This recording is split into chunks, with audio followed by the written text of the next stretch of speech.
Dear viewers, thank you for joining us in this edition of the Primetime Newscast on Equinoxe Television, live from my headquarters in Cameroon's economic capital, Douala. I am Bable Jonathan. In our top stories in this edition of the news, another leader of non-state armed groups in the northwest and southwest regions crisis goes down to the bullet of elements of the National Armed Forces.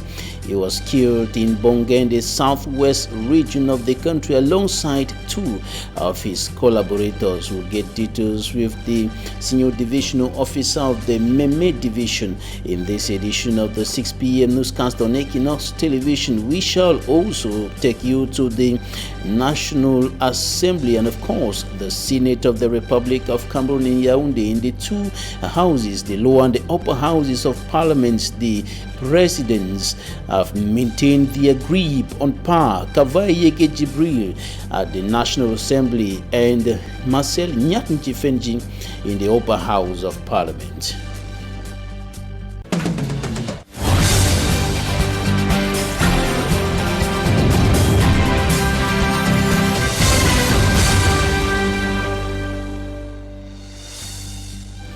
Once more, thank you for joining us. We begin this newscast in the southwest region of the Republic of Cameroon, where another leader of non-state armed groups in the crisis pulling on for more than 4 years today in the northwest and southwest regions of the country has been gunned down by elements of the National Armed Forces.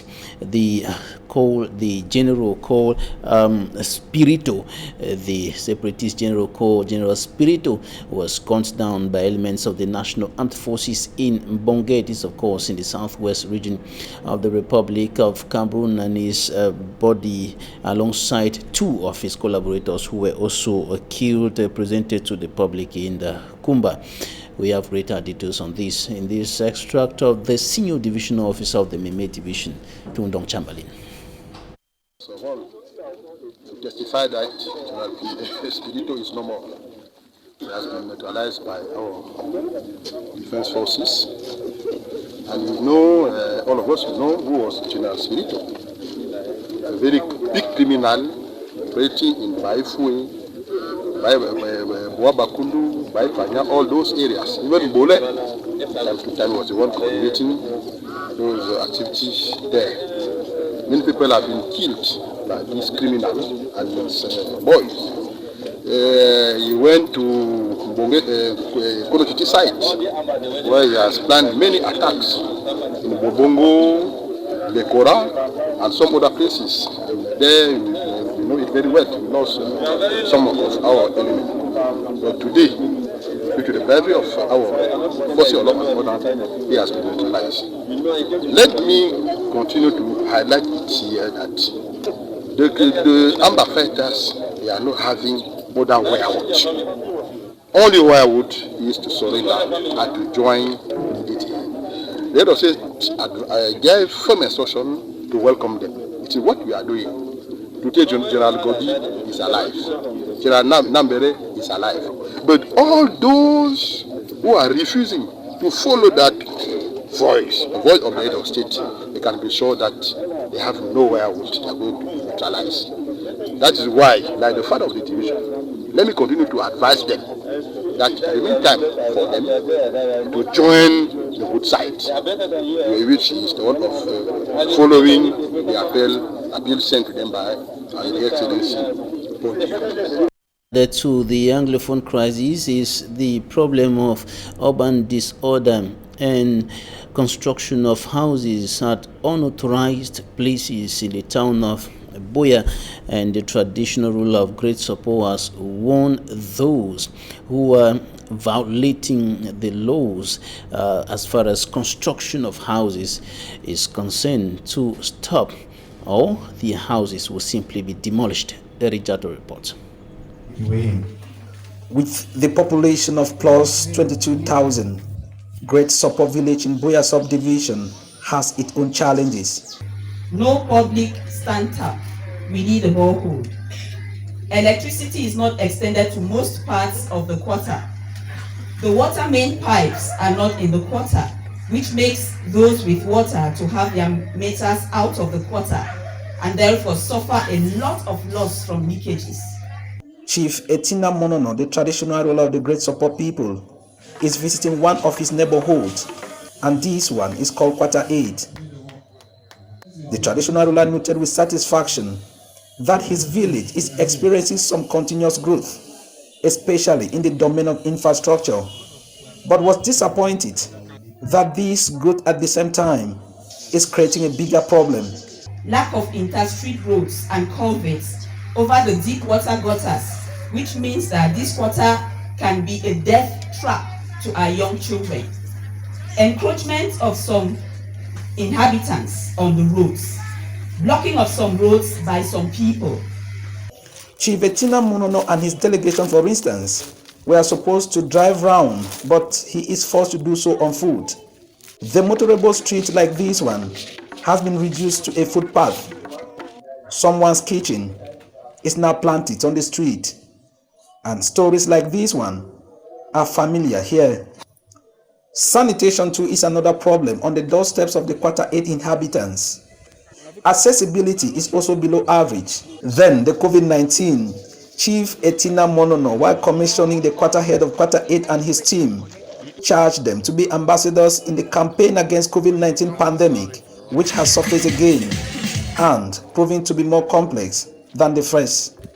It is very important that everybody should not forget that COVID is still very, very strong. It is increasing. The president is talking to us every day about COVID, so we should keep the barrier measures, wear our masks, use the sanitizers, and wash our hands. Great Support is one of the oldest and biggest villages in Buea subdivision in terms of surface area and population. After several decades at the helm of Cameroon's hemicycle, the president of the National Assembly, of course, maintains his grip on power.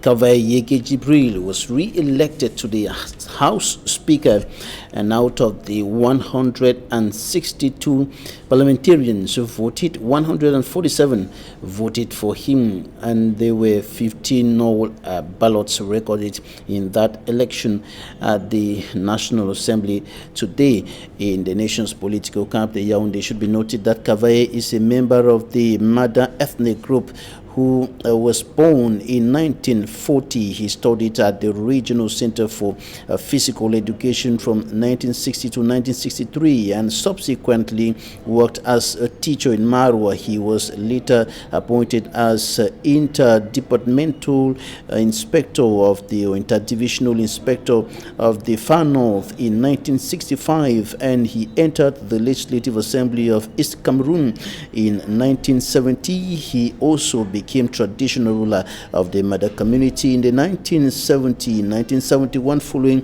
the creation of the unitary state. Kavaye was elected to the National Assembly of Cameroon, and in 1973, after 10 years in the National Assembly, Kavaye was elected as second vice president, and in 1983, that was in 1983, and in 1985, when President Paul Biya transformed the CNU, the then ruling political party in Cameroon, into the CPDM, the Cameroon People's Democratic Movement, he was retained as a member of the CPDM Central Committee. He was elected as president of the National Assembly in 1997, and since then till now, he remains the president of the National Assembly of Cameroon. The same thing at the Senate. The president of the upper house of Parliament of the Republic of Cameroon, Marcel Nyat-Njifenji, maintains his grip on power, and of course he was re-elected today as president of the National Assembly with an overwhelming majority. Marcel Nyat-Njifenji was re-elected with 85 votes out of 93. Marcel Nyat-Njifenji is, of course, a Cameroonian politician from the West region of the Republic of Cameroon, who has been a president of the national or the upper house of Parliament of the Republic of Cameroon since he was created. That was in 2013. and we are receiving a young politician, and his name is Donke Oscar Ismail. He is the regional coordinator of the Socialist Youth. Thank you for joining us today. Thank you, Babila, and thank you for all our viewers. It's my very first emission here to your. This is my very first panel with you, and I hope I'll be able to give all what the viewers are waiting for me. Right, you're a member of the National Executive Commission that is commissioned on the action politic, is that? Political action, yeah. Political action, presided at by Honorable Jean-Michel Nincho, Regional President of the Social Democratic Front. Thank you for joining us once more. Now, the two houses of parliament are led by persons who have been there for decades, for the case of the House Speaker Kavayeki Jibril and the Senate Marcel Nyantifenji, who has been there since the upper house of parliament was established. What's your take on this continuous effort to maintain the hands on power? I want to say something. You know, as a young politician, these are the type of things that irritate you, you know, because we heard Mr. Porbia telling about the political transition. So he was preparing. He told us youth that we should prepare to succeed them at the highest decision making position in the country. But now we can see we have young parliamentarian, youth in the parliament that can be appointed at those positions. But you know, today you have Mr. Nyat Defendi, who is 87-year-old, Mr. Kabayege, who is 81-year-old. We just have one question to answer. How can we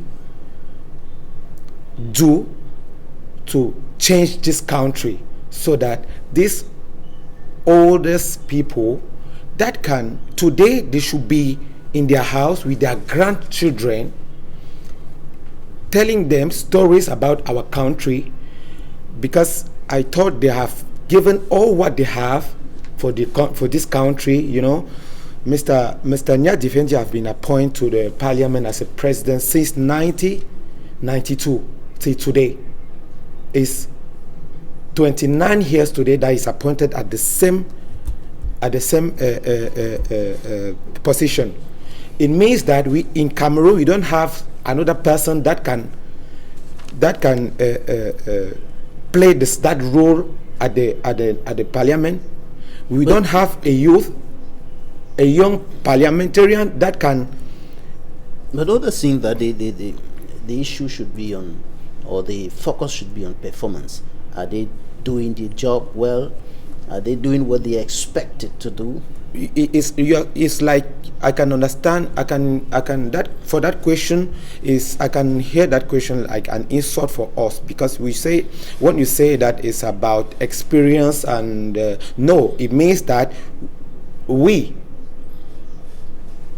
young politicians, we don't have experience. We don't have so they cannot, since they are in the parliament, they have not formed people, young parliamentarians that can be appointed at that same position. No, it's not. That's not true. The problem is that Mr. Biya want that all the people with whom he destroyed this country, that they should go together at the same time. Why are you saying that the president of the republic destroyed the very country he sees he had been struggling to, and he is still working to take to emergence by 2035? 2035. Mr. Biya today is the oldest man of 88 years old. In 2025, he will be more than a century. Do you think that man can be dead till 2030? I'm not sure. So they are just saying things to tell you that he is working for future generations. No, if he wanted to do so, he should have prepared someone that can a young politician in Cameroon, even in his party, political party, that can stand on like a president of Cameroon, a young man who is understanding young people's problem, because we have our own thematic and problematics of today, which are not the same problems that Mr. Biya faces. They face on his time. You see, so today, if Mr. Biya really want to improve with his politics in Cameroon, there should be change. No, at the level of some higher institutions of the republic. No, Mr. Biya just have to do one thing: to leave that place to young people like us, because we have some you are talking about this, but I wanted to bring you in another part of this of this debate. Listen, we have in Cameroon 7 top position in the state.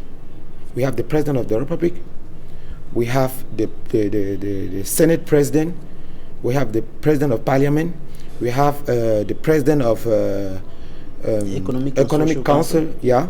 We have the Prime Minister, we have the President of Supreme Court, and the President of Constitutional Council. Amongst these 7 people, we have only one Anglophone, who is the Prime Minister. And none of them has all of them as the average of their age, if you take the average, is about 80 years old of all these people.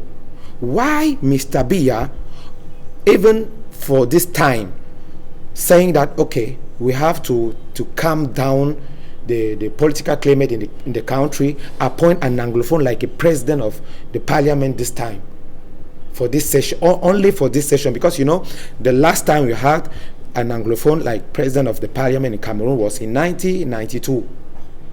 It was Honorable Fonka Shang Lawrence. That was the last Anglophone that we had as a president of a National Assembly in Cameroon. Why this time we don't look for a young Cameroonian as a young Anglophone Cameroonian, like the transition? Because Mr. Biya said that he's preparing the transition. Why don't him start by this? Because after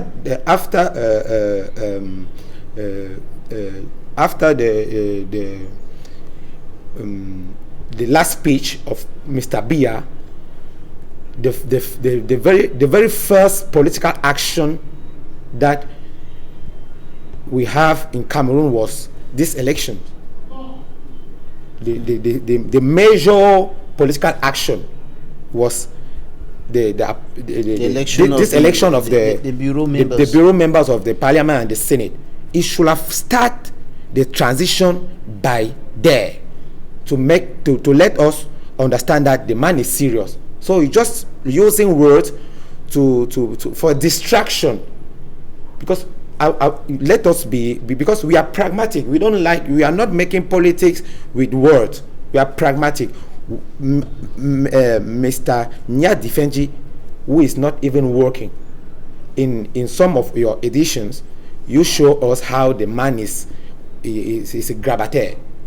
But he is still able to reason, to think. He's still able to. He's still alive. He is not there. He was not even there when they opened the Senate session. He was not able to come to the session when they opened the Senate session. But now he's appointed as a president. The man was not in the Cameroon in the country for at least 2 years, because he went for medical care abroad. But now he just come back and they appoint him an 87-year-old man who has young Cameroonian as member of Senate, because you have SDF senators in the Senate. Senator Kemendi, Senator Kenyan. They are young enough to take that place, to take that seat as the president of the Senate, because they have their mobility. They can be everywhere at any time. Right. Donkey Oscar Ismail, Regional Coordinator of Specialist or Socialist Youth for the Littoral Region. Thank you for joining me today. On to something else now.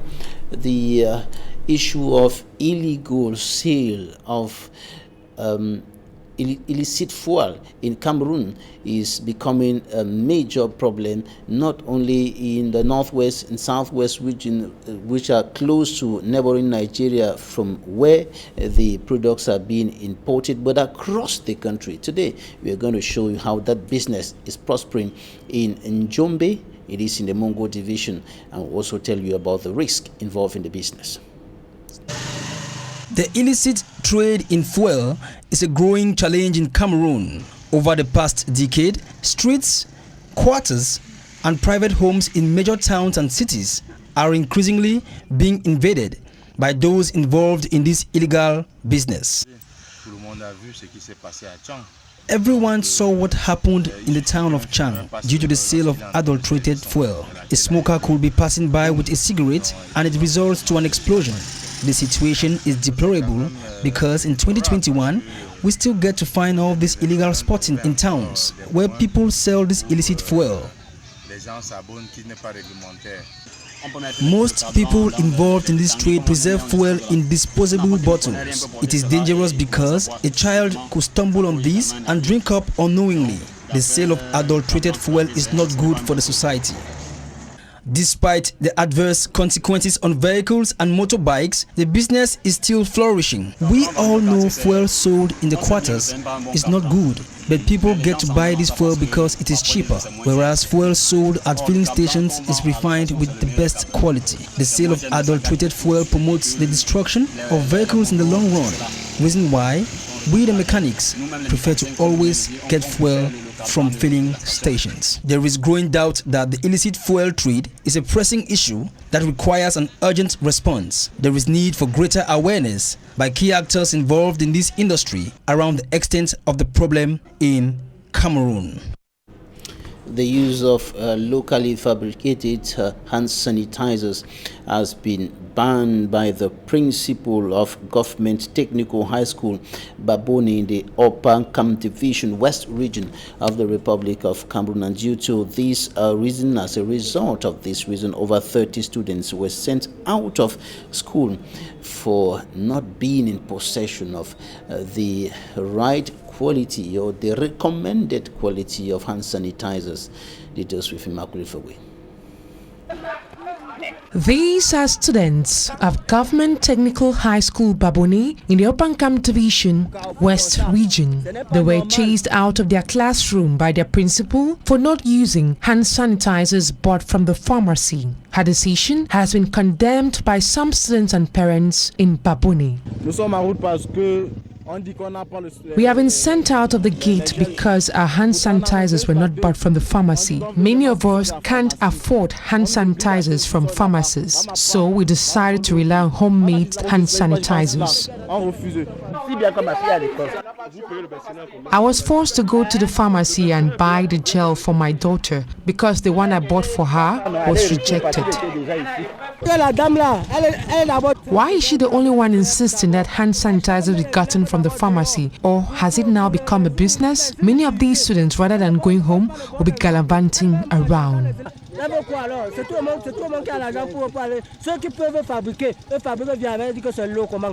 All attempts made to get the reaction of the principal on why she took the decision were all in vain. She rather used aggressive words on the reporter. Je suis à la source pour demander, madame. Je suis comme ça à la source pour demander ce qui ne va pas. Vous avez commencé le puits et vous prenez d'abord la vie avant de faire. Quand le reportage était de Babonnet, C'est ça que je dis. School heads in the Opankam division are now stepping up the fight against COVID-19. At the entrance of the campus, a thermal scan is carried out with access given only to students wearing their face mask. It should be noted that 5 students of Lycée Classique of Bafang were recently tested positive with COVID-19. Immaculate Fogwe reporting there, and the Cameroon Scientific Committee has issued a statement concerning the AstraZeneca anti-COVID-19 vaccine that was to be imported by the Republic of Cameroon, but was halted because of the issues concerning that vaccine. Reported health complications developed by some persons who were administered the vaccine. According to the WHO, some reports indicated that some persons or some patients or persons who were administered AstraZeneca vaccine developed blood clot, and now the scientific committee is demanding for a little more time to examine that vaccine and see if it is safe for Cameroonians. We talked to a medical expert, Dr. Ntifo Peter Louis, Secretary General or Deputy Secretary General of the Cameroon Medical Council, and this is what he said. On March 9th, 2021, the Minister of Public Health signed a communique making public the fact that the Cameroon government had actually subscribed to the COVAX facility. The COVAX facility is a global initiative from renowned institutions like the Coalition for Epidemic Preparedness Innovations, the Global Alliance for Vaccinations and Immunization, and the World Health Organization. The objective of this project is to be able to accelerate the development, production and equitable access of testing materials for COVID treatment and provision of vaccines to all countries.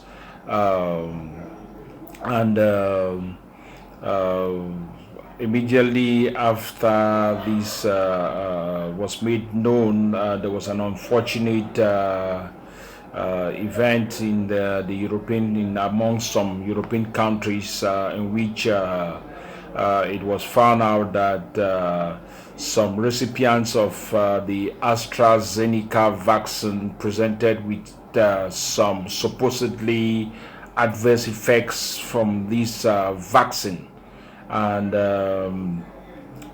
the vaccine that Cameroon was supposed to receive was from AstraZeneca. AstraZeneca is actually a pharmaceutical company that produces drugs and vaccines also, and you know, there are different types of vaccines. There are 4 different types of vaccines against COVID, and the one for AstraZeneca was the one that was incriminated with some of these side effects. Just for people to know, it was found out that some persons who had received these vaccines from AstraZeneca presented with clots, you know, in their lower limbs, which is called deep venous thrombosis.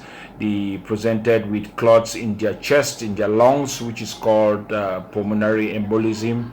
Some of them presented with clots in their brains also, and some of them also presented with low levels of platelet count. You know, platelets are actually the cells that participate in clot formation, and which is called thrombocytopenia.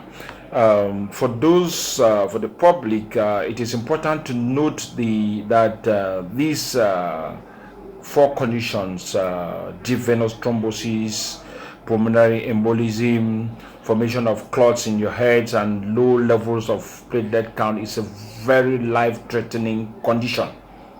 Very life-threatening condition. And so, when situations like this occur,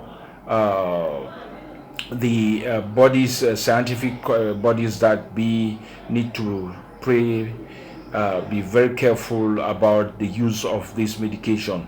The first point is to be able to see if at all the occurrence of these presentations is linked to the vaccine. So the Minister of Public Health actually called on the National Scientific Council for Public Health Emergencies to Deputy Secretary General of the Medical Council speaking there. Now in news out of the country, the president of Tanzania is no more. Coming up next, talking point.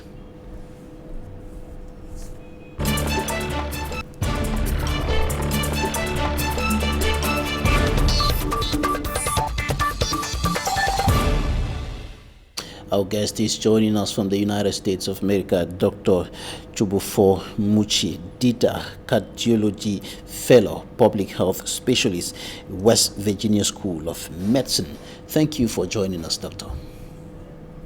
Thank you, Mr. Babila, and my humble regards to all the Equinoxe televiewers. As always, I send salutations to my community back in Kamafe. What is wrong with the AstraZeneca vaccine? Well, Mr. Babila, before we start this conversation, I would like to make it very clear. We are not here to ask whether vaccines are good or not, but we are here to ask what are some of the issues facing the AstraZeneca vaccine. I think the vaccine went through a rigorous evaluation, development, and testing.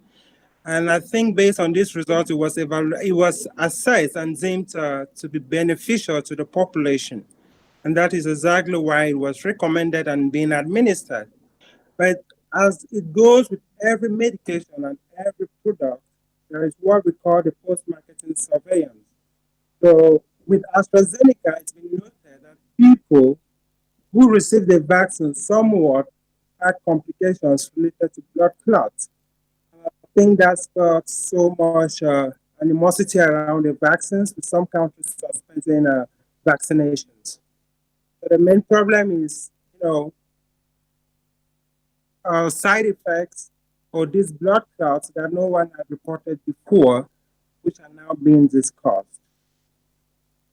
Established that some of the complications that erupted in some persons who were administered the AstraZeneca vaccine actually was provoked by the vaccine? This is a very important question, but it's also a very difficult question for us to respond to. But let me also let the audience know that at this time, the Scientific Committee of the European Market has reviewed all the available data, and they've cleared this vaccine, that it can be used, just like the WHO also mentioned probably a day or two ago, that this vaccine has more benefit than any potential consequences. So to establish whether a vaccine is really responsible for this clot is difficult. We need to look at the data. But there are a few things we need to look at. The first thing is whether the number of clots being reported among people who took this vaccine is more than what it should be expected in the general community. Let's not forget, every day people die of blood clots. So having a blood clot is not the problem, but if so many people, more than expected, have blood clots after taking this vaccine, then we have to say there might be a link. The other thing you also have to establish before you might want to say it is due to the vaccine, you want to know if there are no other alternative explanations. Every day there are so many things which could cause blood clots. For instance, a lady who is taking birth control medications is at higher risk of having a blood clot. Could it be the reason why the person had a blood clot and not necessarily the vaccine? So there are so many things we need to go into in order to tell whether these things are related. But Another thing I want to highlight is because this vaccine is new, everybody is aware of it. After taking the vaccine, these people go through intense surveillance. So things which may be happening in the community and nobody ever picks them up, they are being picked up at this time because these people are being actively monitored. So at this time, from the last reading I made, the evidence doesn't seem to support that these clauses are expressly caused by the vaccine. But I also know the scientific community will continue to monitor closely to make sure that the preliminary statements and findings remain consistent. And at this time, the benefits of taking the vaccine are more than the consequences of letting people go unvaccinated. As the United States, where you are, how far has the United States gone with the vaccination? I know that the Pfizer vaccine is what is really predominantly administered there in the United States. That is true, and I've taken my vaccines. I've taken both doses, and I took the second on the 5th of January. I'm doing just fine. I took the Pfizer. I'm doing just fine. You know, fortunately or unfortunately, we don't have much of AstraZeneca in the United States. But I can tell you the US is moving at full speed, making sure they vaccinate as many people as possible. Let's not let the distractors or the sumo hitches, maybe with the ongoing vaccines, make us believe vaccines are not a game changer. Vaccines have always been a game changer, and they play a very, very major role when it comes to prevention, alongside other measures. So the US is going full speed. People are getting vaccinated. Side effects are minimal, and we've been recording significant benefits because most of our people are vaccinated. Seems to be improving to a greater extent in almost all the states there. Yes, the numbers are actually reducing, and I would say in every state, people in their millions have been vaccinated.